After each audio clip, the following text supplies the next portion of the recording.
Hello everybody, this is a quick video to help you guys out if you've ordered a 3UZ IS200, IS300 or Altezza plug and play harness from us.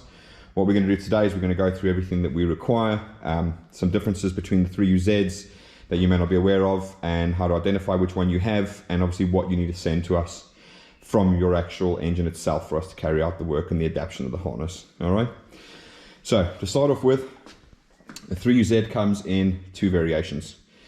You either have a 5-speed model, which is the early generation, or you have a 6-speed model, which is the next generation, which came with a 6-speed auto box. Now, there are a couple of ways to tell the differences visually, really easily and quickly. First off, looking at the ECU itself, if you look at a 5-speed ECU, you've got 4 screws. All right, so that's 4 screws holding on the back. So that's a nice, quick, easy way to tell if you've got a 5-speed or a 6-speed. And the 6-speeds only have 2.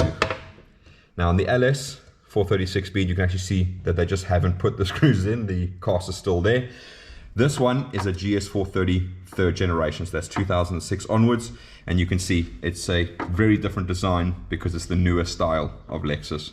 The LS 436 speed still carried on with the same body shape, and they just updated it with a newer engine, whereas the GS had a complete change of vehicle, body, everything.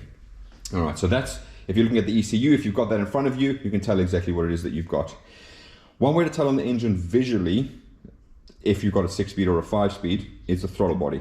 So this is a 6-speed LS throttle body, or the 6-speed 3UZ throttle body. Now what you've got here is you've got a 6-pin plug on this one side and nothing over there. All right. So if we come over here to our actual engine that I've got here, I've got a 5-speed throttle on this 3UZ. So what you see is you've got a 2-pin motor plug over here. All right. And you've got the pretty standard Toyota 4-pin TPS plug on this side. So if you're looking at an engine on the internet, or the guy can't give you much information, you can't tell you what year and model it came from, this is something that you can check visually on the pictures and you can ascertain whether it's a 5 or a 6-speed model. Nice and easy, straightforward. All right, so on the 6-speed, you have basically 2 harnesses that we require when you send it over to us. So we've got this one here, which is your main engine harness. So this is the one that runs all the way around the engine, makes a nice little U shape over there, all right? And that goes everywhere across it. So if you're looking at the actual engine itself, obviously goes along here, plugs into all your injectors, your coils, plugs into your throttle, oil control valve for VVT-i, comes down, goes into your alternator, and then down here, you'll actually see there's a little bracket there, that's where your lambda sensor plug goes. All right, now depending on whether you're GS or LS, on a GS you'll have your oil level sensor here, on an LS you won't, because the LS comes with a mid sump, not a front sump. So just for extra information, if you are doing an IS200 swap, you do need the front sump. So if you do end up with the LS engine, you're going to be looking for either a 1UZ VVT-i or a GS400 or an GS430 or an SC430, all came with the front sumps that you require for that. Also, they came with the correct oil filters. Now the LS's pop out to the front here, whereas the GS's and the SC's and so on, they come out the side here, like a 1UZ VVT-i. All right, so that's where your main harness goes. Comes along this bank over here, down here, through there, goes all the way around the back. Now that big black plastic thing you saw on the harness, obviously that bolts down here and here on there. You've also got earth straps that'll bolt on here and here on the cylinder head, so they need to come off. And again, runs all the way along here, has the big plastic bit that comes out of the ECU box that lives in the engine bay. And on this side, it obviously runs down TPS, down to your crank sensor on the front, down to the bottom here, to your crank sensor on the engine itself.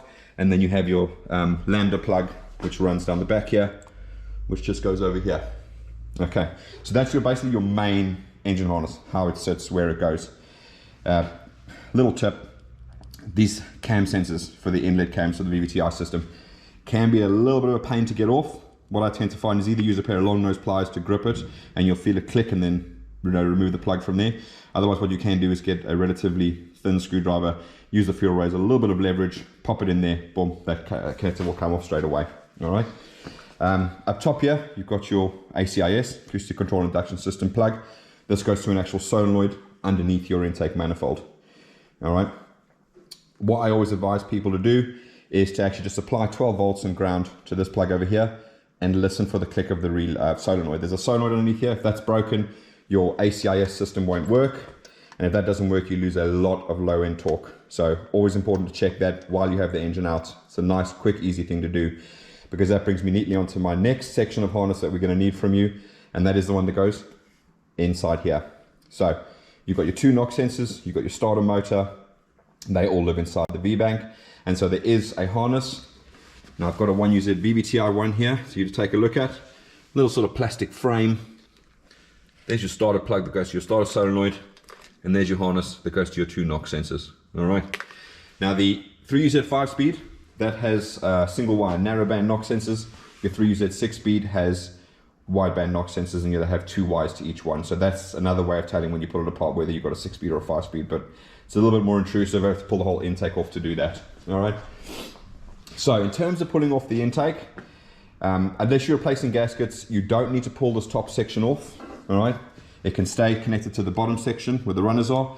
You can remove the throttle off of there, and you've literally got 1, 2, 3, 4 behind this engine hook, and 5. So basically you've got 1, 2, 3, 4, 5 on either side, and these little nuts that are on each corner, they have a wash on them. So please make sure that you do keep those and you put them back where they were. Otherwise you're going to thread the nut way too far down, and you're actually going to end up threading the bolt that comes out of the block over there. All right. So that's basically the 2 harnesses that we need. So we need the main one that goes on top, and we need the one that goes under the V-bank over there. So that's in relation to a 3UZ. All right. When you are looking at your main harness, you'll see that only 3 of the plugs are actually part of the engine harness. There's 2 in here, and they need to be cut out of the vehicle if you can supply them. So if you're lucky enough to get them, that's great. If not, we do have brand new ones that we can supply, so don't stress too much about that. The other thing is, if you've got a GS or an LS, GS or an SC, you'll see these plugs here. They have these little caps on them. These are junction plugs. They need to be removed from the white frames that they're in inside the ECU box. And on your LS, you've got a big black junction plug that doesn't go anywhere inside the car. It literally just clips into that white frame. So that also needs to come out over there.